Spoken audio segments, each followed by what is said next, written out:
Hello and welcome to the StartupBREW Fargo podcast. StartupBREW is a weekly event hosted by Emerging Prairie in downtown Fargo, where we believe that entrepreneurship is energized over brews. Each week, we bring entrepreneurs, founders, and innovators together because we believe they succeed when they have access to each other and the community that supports them. This week, we heard from Amos Kolbo and Jared Hineman, founders of WeClean, a modern home cleaning service with a heart. In 2018, the friends got together with a dream of building a company that provided necessary service, created great jobs, and made a positive social impact. And they did exactly that. WeClean offers the highest quality professional home cleaning service and the latest tech-based conveniences, paired with environmentally sustainable cleaning products and ethical, kind treatment of their cleaning professionals. We'll kick today off with Amos sharing the story behind WeClean. Let's listen in. Hi, guys. Good morning. I'm really excited to share with you guys my story and the WeClean story. WeClean is really a we company. It's not just Amos and Jared and Gary, some of our founders, but it's really the team and the company that has really built from the ground up and what it is. So I get to be up here and tell the quick story, but behind all of this is the we, and that's a huge part of who we are as a company and where we want to go as a company. So I want to just say that right away. This is all you get to see for now, but there's lots of people that are behind it. So WeClean started with a heart of just us, a couple entrepreneurs. One of my really good friends, Gary, is an entrepreneur. Jared was just there's Jared over there, one of our founders. He's a nice guy, good-looking one.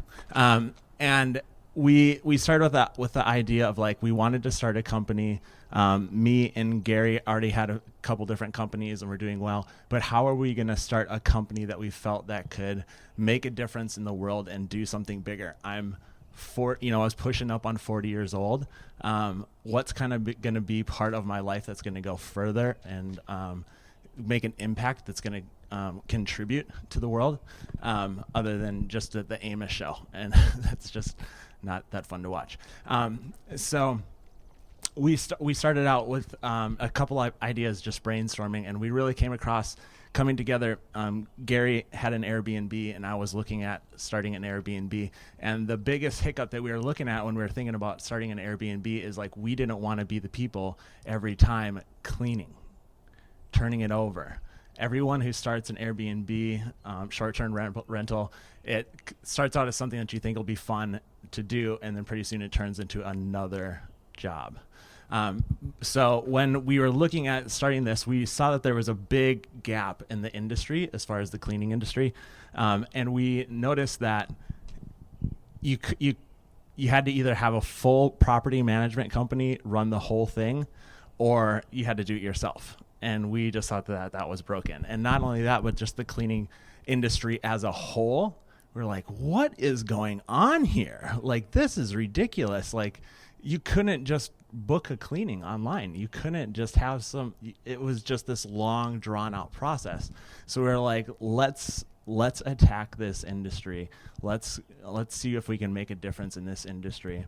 And so we got together and we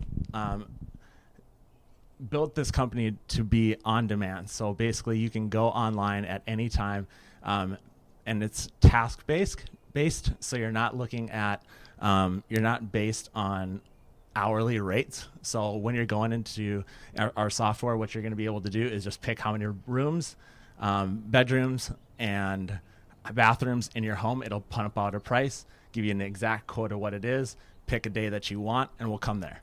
Or if you don't want your bedrooms done, you're like, I just want my kitchens done and my bathrooms done twice a week, click, done. I'm going to put this down. It's too hard.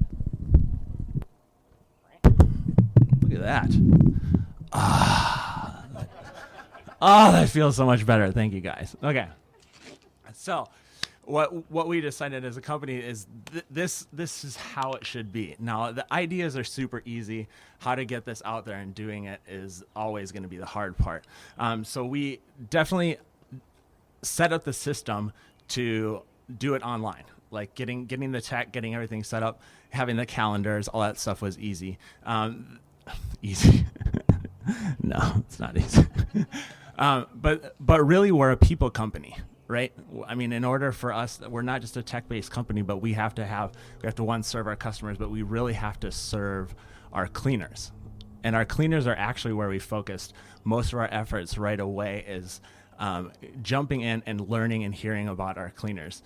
We contracted with all of our cleaners, so we wanted to provide a service for our cleaners and the people that we hire within this industry. Because it is such a blue collar industry, cleaners were getting paid. They are so undervalued as a whole. And I work with a lot of youth, and a lot of the kids that I work with, because I work with a lot of troubled youth, their families that are working in these kind of industries are like barely getting by. So we were like, how can we create this industry that people who work within this industry can get paid a great wage, that this can be a career, that this can be a trade that they can do. So from there, we started paying our people really, really well right off the top. We want WeClean to be a company that people are proud of, that they want to work for. So we're starting people out at $20. People work all the way up to $35 an hour within this industry. They can choose and set their own schedules. So our cleaners have the ability to go into the software. If you're a single mom and you only want to work, you want to be able to drop your kids off at school. You want to be able to pick them up after school. You have doctor's appointments. You are in control of your whole schedule, so that WeClean works around your life, not the other way around. And we wanted it to just provide people the resources to build the life that they actually wanted, in an industry that they were already good at, that they could actually take care of their family in. So from there, we really focus on the Airbnb market. Oh man, I have to go fast. Okay, 6 minutes. So from the Airbnb market, we attack that in Bend, Oregon. One of our founders was in Bend, Oregon. They have 6,000 Airbnbs in a very small part of town, so it allowed us to beta the system very, very fast. We grew very quickly in the Airbnb market. From Airbnb, a lot of people started hitting us up because they're just like, I want to click and I want my house cleaned. But I don't know if you guys know this. If you go to an Airbnb, they're generally clean already when you leave, because if you get bad reviews, then you're screwed, So we had all these people coming to us to just clean their homes. And we're just like, nope, don't do it. Nope, don't do it. And we're just like, wait a minute, this is really dumb. What are we doing? But in order to clean a home that's the same square footage to a house where someone has 3 kids and their dog and all that sort of stuff, that's a completely different business, completely different algorithm, completely different pricing.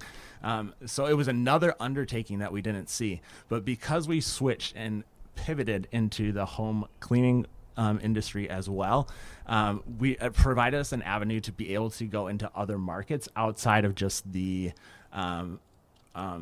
vacation rental heavy properties. So then we brought it into Bismarck, North Dakota, because the home cleaning was going so well. From there, we've expanded and grown and just curated a bunch of traction and doing well.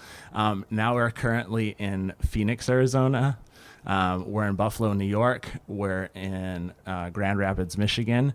We're in a lot of Central Oregon, so we have quite a few cities in Central Oregon, the Bismarck, Mandan area, and Fargo. Yeah. Yeah. And we, as a company, if you go to our website, it's WeCleanLocal.com. And the heart of our company too is really 3 parts. It's not just the cleaners, it's not just the customers, but it's also our communities that we're investing in. So when we were establishing our company in Bend, Oregon, we partnered with coffee shops. We partnered with different businesses to try to raise awareness within the companies that are doing things in the community. It's the kind of companies that we wanted to work with, where if they were gone, that would be sad. Like there's a reason why when we came here and did WeClean today, we brought Sandy's. We love Sandy's, right? Like Fargo loves Sandy's. My stomach loves Sandy's, We wanted to do that in every city. So we didn't want to just create this company where we're creating a gig economy company, but not abusing our people, abusing the cities that we're in. We wanted to create a greater good within everything that we're doing in every city that we come in contact, that we have the privilege of serving and taking care of. Man, there's so much. So kind of give you guys an idea of how we've been growing over this last year. Maybe I can hit on that. And then I'd like to talk a little bit about our partnerships and how we're going about marketing. No, let's do that marketing first. Okay, so marketing, we're trying to not feed the machine. As WeClean with our heart, we're not trying to put a ton of our marketing dollars into the Google and the Facebook. They have a lot of money. They're doing a really good job. And, I don't like the pay to play, like it's just really tough. When I can invest in Sandy's and doing stuff with Sandy's, where we can, as a company, as a whole, we are now we're really investing into nonprofits in every community that we are working with. So in the Fargo and Bismarck area, we're working with YouthWorks. YouthWorks is actually here today. Hey, what's up, guys? Are you guys familiar with YouthWorks at all? Okay, YouthWorks is an amazing organization. So we're working with YouthWorks. So a lot of our cross promotions, so we're able to, instead of using our marketing dollars to go to Facebook ads or else stuff like that, we can turn around and give that money to YouthWorks, saying like, let's give away free cleanings. Let's make printed items that we can put in people's houses to raise awareness about YouthWorks. We, instead of giving away a bunch of discount codes, everyone wants a discount for their first cleaning. We're just like, how do we do this different? Where like, if you book a cleaning with WeClean, instead of getting that $25 off, we're going to donate that money. Like, we're going to give that to YouthWorks. So we're doing that in every city that we go into. We're not trying to just go into a city, use it, abuse it, and leave. We want WeClean to go into the community, and we provide amazing jobs for people, like really good jobs that they can build a family on. We're taking care of our customers so well. You guys, we want to serve our customers so well. And as we're growing and scaling, we don't want to grow so fast that our quality isn't good. We have been growing in a little over the last 5 months. We have grown 100% as a company, and our rating system about how the quality of our work has gone up.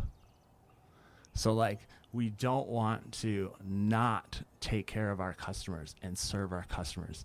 We do not want the people that work for us to be sad or want to leave or not be part of it, because they're part of something, and they get to build a life that they want with WeClean, which is so fun.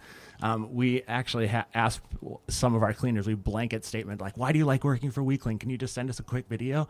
And Paige goes, it was the cutest thing I've ever heard in my entire life. Paige goes, I'm not a firefighter, I'm not a nurse, but I get to change people's lives every day.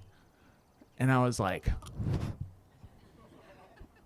and Paige is an artist. Paige has a husband who has a great job too, but she likes to paint. But she also needs to make more money for her family. And she gets to do both. She gets to serve people. She gets to create a great income that works for her lifestyle. And we're continuing to do that throughout our company as we continue to grow. So that's the heart of our company, is that 30% of our marketing dollars will go to the community. So either it's going to be in nonprofits, or it's going to be into Sandy's Donuts or promotions, or if someone needs a silent auction thing, come to WeClean, come talk to us. Like, we would love to donate a cleaning to something like that, because we'd rather do that than feed the machine. We'd rather take care of Harry and Lisa and Tim that's in the community doing something with those marketing dollars instead of just feeding the machine. I think that kind of gives me a quick overview of who we are as a company. There are so many details, and I hope you guys will definitely ask us lots and lots of questions, because how we got there is interesting for sure. So, okay, thanks guys. Next up, Amos's co-founder, Jared, joined him on stage after the presentation as we opened up to a live Q&A session with the audience. And today we were joined by our host, Emma McIntyre, who is also the lead coordinator of StartupBREW Fargo. Let's listen in. Well, we're going to jump into our Q&A portion of the morning. If you have questions, you will raise your hand, or you can tweet them in to @StartupBREW on Twitter, and I will see those. But I would love to kick us off with the question, what are you guys most proud of in the last year? I've been talking the whole time. You go a little bit. Yeah, I think that one of the biggest things we've been able to accomplish through COVID is providing jobs for our people and the security that we've been able to offer. So I think being able to continue to work throughout the pandemic and provide for people has been really rewarding. Yep. Yeah, I'd say more than anything is just providing for the families and the people and to serve our community has been the most fun, to just provide the jobs and the security through everything. That's what makes it worth it, for sure. That's awesome. Heck yes. We did get a question in via Twitter from Randy Schatz, which is, what do you guys look for when considering a new community to operate in? That's a good question. That's stuff that we're currently working on figuring out. A big piece of that is population. So we don't really enter cities bigger than 300,000. Yep. The Phoenix Metro was definitely a learning curve for us, just because it was a little bigger than we anticipated. Other pieces are metrics based on income. I'm trying to what other things do you think, Amos? As far as market too, I mean, if there's a lot of low-hanging fruit, if there's not a strong cleaning or a cleaning industry within that city, we will definitely search SEO, see what kind of traction is happening within those cities. We're not trying to go, like Jared said, metropolitan areas. What we want to do is kind of surround or really infiltrate a lot of those cities. Second-tier cities, mostly. Second-tier cities, right. And really invest in those communities, and then hopefully we'll grow within those metropolitans as time goes on. But the traction and the growth that we're getting in cities the size of Bismarck, Bend, stuff like that are just awesome. So we really want to focus our efforts in that area and serve those communities, and then we'll go from there. Heck yeah. That's so fascinating, because I don't picture Fargo to be, or just North Dakota cities to be in those demographics. So that's an interesting focus. How do you think being from North Dakota affects where you guys are looking for potential, new communities to operate in? It's a lot of you're excited because something new is coming. And so the word of mouth has been tremendous, I feel like, just because it's something new, techie, exciting. And so entering cities like these where not a lot of stuff is always happening like that just makes it so it moves easier, I think. Yeah. Awesome. Do we have any questions from our audience members?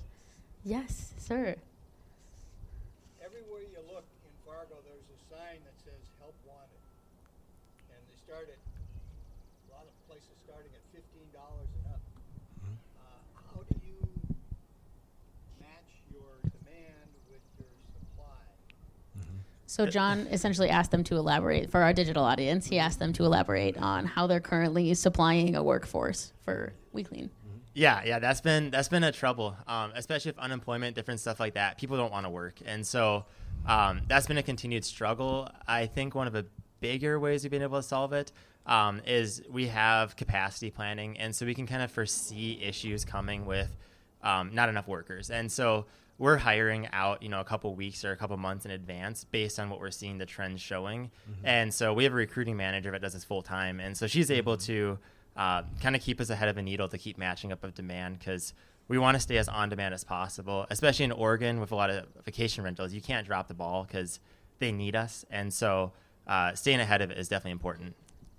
It's that balance of making sure every one of our cleaners who wants to work can work as much as they want, and yet not having an influx of having a bunch of cleaners standing around doing nothing. So we have kind of created a pattern over the last 2 years to kind of see and know if we're growing at this rate, how many people will we have to have And we have a university where we're training people and walking them through stuff. We have we invest a ton of time in our cleaners even before they go onto the field, to keep our ratings high. We kind of have that triple filtered water. If you guys know about like Starbucks, like it's just like every Starbucks has water filtered 3 times. So that's why Starbucks tastes exactly the same in every city you go in, compared to like you have a cup of coffee in New York, it's going to taste the same in Bismarck just because of water. And it does. A lot of other companies don't do that. That's why people used to say New York has the best coffee, because of water. So we're trying to do that system, a triple filtered system, with our cleaners everywhere we go. So we're projecting and investing in our people for that growth as it's coming. Can I elaborate on that? Heck yeah. In Buffalo, New York, though, for that one in particular, it took us, I think, 4 weeks to find our team there. Yeah. And so it took longer than anticipated. So we're growing through that. Around here, it's been a little bit easier. A lot of talent. That's been awesome. And so it just depends on the state. It does change state to state. And so we're definitely learning through it. Peter.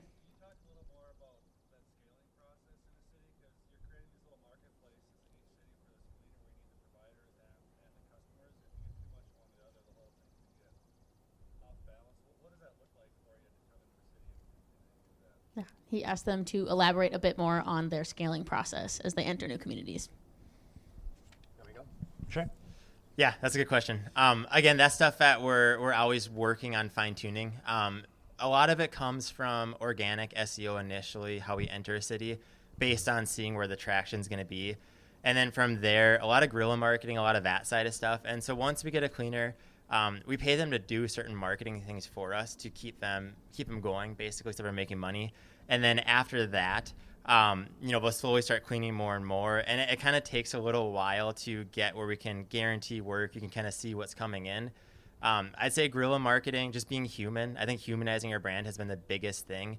There's ads that you guys see where it's a very polished video, and it's not relatable anymore. We've seen so much of it. And so just being as human as possible by showing stuff that's actually a real person that filmed that. That's not super high quality.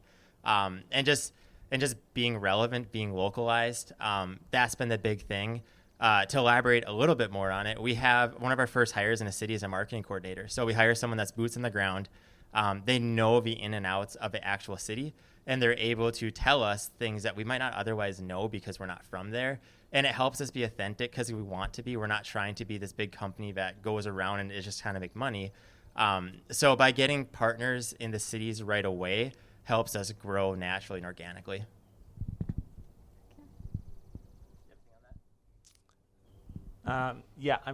Like Jared said, I guess getting SEO, like we usually don't even enter a city until we have enough leads that are getting produced before we even enter that city. So we don't hire somebody until we have enough leads that could provide them the job that they need right away. And then we invest in that person. We invest in the name and the quality of work. And if you're good at what you do, the next person wants it. And it organically grows. Word of mouth for cleaners too goes a long way. So somebody in the market. So a cleaner we'll say, hey, we're hiring, and they're able to find someone to work too. So it is complicated. It's something that we're getting better at, but we're definitely not perfect at it yet. Peter. Let's say that hypothetically you guys are raising $1 million to fuel your growth. What are you investing that in? He said hypothetically they're raising $1 million. What are they investing that in? Yeah, it's a lot of people. It's to build out the systems. We've grown this company, bootstrapped it for 2 years, then we did an angel round last year to hire a team, and we've seen so many benefits from that. Hiring a recruiting manager, hiring a COO. Systems, just building those things out, we've learned so much. And so to do this right, from here on out, it's going to be a lot of hiring our corporate team, building that part of it out. Like I said, hiring marketing coordinators, boots on the ground to be the localized approach, scaling to new cities, continuing to go after market share is what the capital goes towards. It's really people, it's a lot of it. I think I saw another hand up there. John. I've heard the word quality quite a few times, and kind of to go off of what Amos said he mentioned the triple filtered water and WeClean University. Maybe tell us a little bit about how, because I know the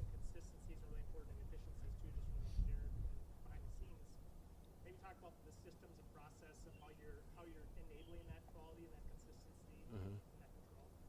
He asked Sure. them to elaborate on the processes of systems control. I'm so sorry, digital audience. We gotta. Woo! Oh my gosh. Hey. They have a lot to say on systems control. Sorry. Me and Jared were very connected to our cleaners throughout the company, like being very honest, being open, asking them a lot of questions. As we continued to grow and scale, we brought on a quality control manager. So Kelly is the heart of that. Like we needed someone who was full time to invest in our cleaners, to always be a resource, to always be a voice for them. We also created WeClean University. So as they're coming on, we have an in-depth process that they will walk through. Like, even if I've been a cleaner for 20 years, you still have to do it. You know, like my sister thinks she's a good cleaner and my mom thinks they're a good cleaner, and I can go to their houses and I can tell you which one's a good cleaner, and I'm not going to tell you which one. So we had to create a system where we created a system where people could walk through that, be educated, be empowered, and then Kelly can reinforce those things. Kelly has a personal relationship with all of our cleaners. Kelly has 25 years of experience. She's done 3 different cleaning companies in 3 different cities. She's done church plants, so she really is good about investing in people and knowing people. She's just this amazing human that we needed to find this resource that had the knowledge and the know-how and the ability to lead and to take care of people. So that investment into Kelly really levitated our quality control, that we provided the care and the knowledge for the company to create the systems, both through university and the personal relationships. And like, now you don't just come on and you work by yourself. You come on and you train with somebody. You stay with someone for a while, then you move up, and then you can work by yourself, and then you work up within the company, and then you can become a trainer, and then the trainer can do it. You know, like, so like, we're not setting people up to fail. We're setting people up to win within the company right away. So we have this. I mean, I don't want to bore you through step by step, but there's quite a process to become a cleaner with us. Yeah, and in our system, you rate the cleaner that worked for you, and there's a 5-star rating system. Plus, you can leave a little note on it, and we use those metrics just to understand how we're doing. It's very useful. And so, Yeah. when Amos and I, before we hired our current team, a year ago, when we were running the day-to-day, doing the customer side and doing the cleaner side, our ratings were probably, 4 something, lower 4s. And since bringing on our team and building the systems, we've grown by over 100%, and our ratings have gone up to 4.92 or 4.98 or something like that. So, Yeah. Doing all the cleanings like we do and growing at that rate, it's been awesome to see all the systems we've created paying off with quality. Mm-hmm. Jordan. Okay, so related to quality, how do you set and manage client expectations? How do you, like, I'm not expecting a cleaner to like tip my light switches, but like, how do you set that expectation when you send a cleaner? That's a hard one. That's something that we've had to learn to go through, because your clean might be different than their clean. There's just that side of the company. We have checklists that they go through. We kind of tell our cleaners, we always say to err on the side of doing more than less, and we'll pay them for that, just because we don't want to not go above and beyond. But you're right, that is part of like, how do you manage that? And through our training, it's just a really good clean. Our cleaners go through a training where they do more than most other cleaners, because to us, word of mouth, leaving you where you come into your house and you have that wow effect, that's what it's about. And you leave you leave your home and you come back and it feels bigger because they cleaned it. It just feels so much different after they clean it, so much better. And so by being able to create that effect in every single house, it all comes down through our training. Hannah. Can you talk about like the supplies? So do you provide all of your cleaners with supplies? Do they have to go to the house and use the supplies that they offer them? And then how do you accommodate people who have like allergies? Are you able to like leave notes to your cleaner before they come in? How do you deal with that stuff? So through the software, they're able to leave notes to specify stuff. Now, somebody that has allergies, usually what they will do is they'll leave cleaning supplies out that they prefer. Some people have stainless steel that's just funny, and they need to have a certain cleaner, and they have it at their house, so they'll tell a cleaner, hey, I left this on the counter, use that. As a general rule, though, our cleaners do provide their own cleaning supplies. All natural. All natural. we're in works of actually developing our own cleaning product line though right now. So that's something that we're working on, and then we'll be basically having our cleaners use our own product. And the reason for that is just because Kelly, she's able to talk to our cleaners and kind of coach them from afar, Zoom, stuff like that, because she lives in Bismarck and we operate all over the place. And so she'll talk to cleaners if they're having issues on a certain spot of a house. But by getting everybody on the same product, it's going to continue to drill down on the quality. So that is another thing we're working on. It just obviously takes time to do that. So, and then there's fulfillment all of a side of that to get the cleaning products out to all of our cleaners. So we have to work through all those pieces before we can do it. But they supply their own cleaning supplies right now. We did get a question in from our virtual audience, which is, how do you handle a poor review? Refund. No questions asked, refund. We err on the side of our people being honest with us. So we do a refund right away, and then we ask to send somebody else or somebody back immediately to fix the issue. So customer service is very important. That's how we're able to grow. And so for us, it's trusting that when people, when they complain about something, that they're very honest. And so we immediately ask if we can send someone back by then also giving them a refund. Yeah, we want to fix the problem right away, not just throw money at it. We want to ask if we can come back right away so we can service them so they can get the product that they want. It also provides, as part of our triple filter, like, unless our cleaners feel the pain of going back and being like, oh, I'm opening the door, I'm not doing good, this stinks, like we're trying to teach our learning moments, like coaching moments, as Kelly would say. Yeah, they're coaching moments and an opportunity to grow as a company. Like we're not trying to point at our cleaners and say, you're bad, that sucks, what did you do, blah, blah, blah. We want to go, you're awesome, you did a good job. Let's look at this. This is a spot that we missed. This is just something that we didn't see, or this isn't something that we understand. We're not trying to point at our people. We're trying to point at problems so that our people get stronger and better, and they want to stay with us and grow and get better as a professional. So a lot of people will be like, no, it's fine. They don't have to come back. We're like, we educate our customers too, and we ask them like, well, honestly, it would be better for us, and we would love to take care of you in that way. And they're like, wow. Okay, yep, come on back, that's great, And then they are kind to our cleaners and help show them and get them better so that the next time they come to their house, we have an 80% reoccurring, so most jobs that come in are reoccurring jobs. So if 80% of the jobs that are coming in are reoccurring, we have to equip our cleaners to serve that client and their needs. We've even had clients that are just like, well, I don't know, this cleaning wasn't all that great, or whatever. And like, okay, well, can we come back? Can we talk about that? And they're like, well, actually, the house is actually really great, but they didn't clean my electric toothbrush.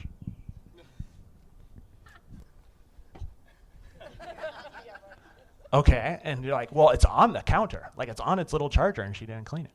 Like, perfect. We'll put that in the job notes. It allows us to serve our clients and take care of our clients to the needs that they want. How am I supposed to know? Like, if someone was cleaning my toothbrush, I would feel like that's awkward. You know what I mean? But for some people, that's an issue. So, okay, let's take care of that customer. Let's train our cleaners, and then hopefully we can accommodate them long term. And a big part of it is pet peeves. So everybody has the one thing in their house that's a pet peeve, that their house is not clean unless you do it. And so, a year ago when we were a little smaller, it was easy to call every single customer after each cleaning and just ask them how it went, and then ask if there's anything we can do better. And by doing that, we were able to tailor the service to each customer. And we still try to do that, but just with our current capacity, it's just hard to reach out to every single customer. So we're working on figuring out a new solution to figure out all of our customers' pet peeves. Yeah, and over the years, we've created systems with all those conversations. We've always been on the mindset of how is every conversation and everything that we do within WeClean scalable. So with every conversation that we either hear from a client that is a pet peeve, we'll be like, oh, if I'm only doing 20 jobs a week, and this is a pet peeve that comes up, what's it going to be like in 300 jobs? I'm going to see this pet peeve a lot more. I'm going to see this quite often. So how do we create that in the system with our checklists, with our cleaners, with our training? So all these things. So like when we walk into people's homes, they're kind of just like, whoa, okay, this is great. So. Heck yeah. We have time for one more question. Do we have any questions from this side of the... You guys are really crushing it over here. Heck yes, Marissa. So my question is, if you're a cleaner and you're making good money on your own, what's the incentive She asked him to elaborate on what incentivizes solo cleaners to join the WeClean team. If you're previously a cleaner, before you come on to WeClean, is that what you're asking? No, like if you are. If you're currently with WeClean. Yep. Boy, it's different for every person. We do see a lot of professional cleaners come to and work with WeClean, which is actually a little bit surprising for us. But a lot of those cleaners, they don't like marketing. They don't like advertising. They don't like picking up the phone. They don't like customer service. They don't like all this sort of stuff. You know what they want to do? A podcast. They want to freaking clean. You know, like they just want to be good at what they do. So we've had people come into WeClean with it's a blanket company. Like, we will handle all those things for you, and then you get to be really good at cleaning, and then you get to go home. So that would be a cleaner who's already a professional cleaner coming on with WeClean. They would rather take that little pay cut and not have to manage anything, and they just show up and kill it. And we manage a schedule. So like if they're running late behind a cleaning, they text one of our employees and they're able to say, hey, can you tell this next customer I'm late? So we take care of all the scheduling for them so that they don't have to do anything but show up and clean. And then for people who are coming on and then not wanting like to start their own company, we are all about people starting their own companies. Like if they come up and they start working with WeClean, I am not gonna be totally like, you suck, you want to do this on your own. I'm gonna say, good for you for being a person who's taking initiative and wanting to do stuff and wanting to scale and get better. And if you want to do that, that's great. But most people who have come with us, and within this industry, it's crazy. Like we do not lose people. Like, we have so much retention. People love working with WeClean. They stay with WeClean. We provide it and make their lives easy and good within the umbrella of WeClean, that they're like, I don't want to do all this extra stuff. You know, like this works for me. This works for my life. So we haven't seen a lot of people are worried about us building this brand up and then them leaving. And we haven't seen it. Like, over the last 2 years, it's been crazy. Like, we don't see it at all, which is crazy. We have the same cleaners in Oregon that started with us 3 years ago. So the retention on them has been great. Yep. And that's been also part of our filtration too, is the fact that because we can retain, take care of people, and treat people well, they continue to get better as a cleaner. Therefore, we continue to get better as a company, and we take care of our people. We also, and I didn't hit on this stuff too, but as a company, with WeClean, we're actually trying to do something better too. So like, we also provide 4 hours a month where our cleaners can volunteer within the community, and they get paid to do so. We want them to realize that they're part of a community and they're part of something that's bigger, and that they shouldn't have to jeopardize their pay to invest in the community. We'd rather use some of our marketing dollars to invest in them, to invest in their communities. We also donate 1% of all of our sales goes back into the community. So YouthWorks for the next year will be, they get paid 1% of every sale that happens off the top goes to YouthWorks to invest in our communities. So when our cleaners are like, do I want to leave this? What do I want to create that's going to be better than this? Not that we're saying they shouldn't, like, go for it. But a lot of them stay, and they really like it. It's been fun. Heck yeah. So final question, real quick. What is one thing that each of us can do to energize the work that you guys are doing currently? Talk about us. Tell your friends. Use that card. Try us out. Give us a shot. That card with that code will donate to YouthWorks. Love on your community.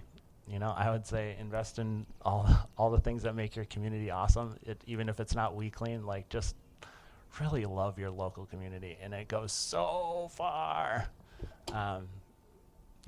Heck yes. And eat more Sandy's donuts, obviously. I'm sure you guys, you want to bring Clearly. these all back to Bismarck, right? Yes. Yes. Okay, awesome. Well, let's give these guys a round of applause. Thank you so much. That's all we have for this week's Startup Brew Fargo. Thanks for listening in. Startup Brew Fargo is energized by Emerging Prairie, an organization dedicated to connecting and celebrating the entrepreneurial ecosystem. We'd also like to thank the following sponsors for their support: Pro Resources, Brady Mertz, the FMCVB, Office Sign Company, Fargo Parks, and Midco. See you next time.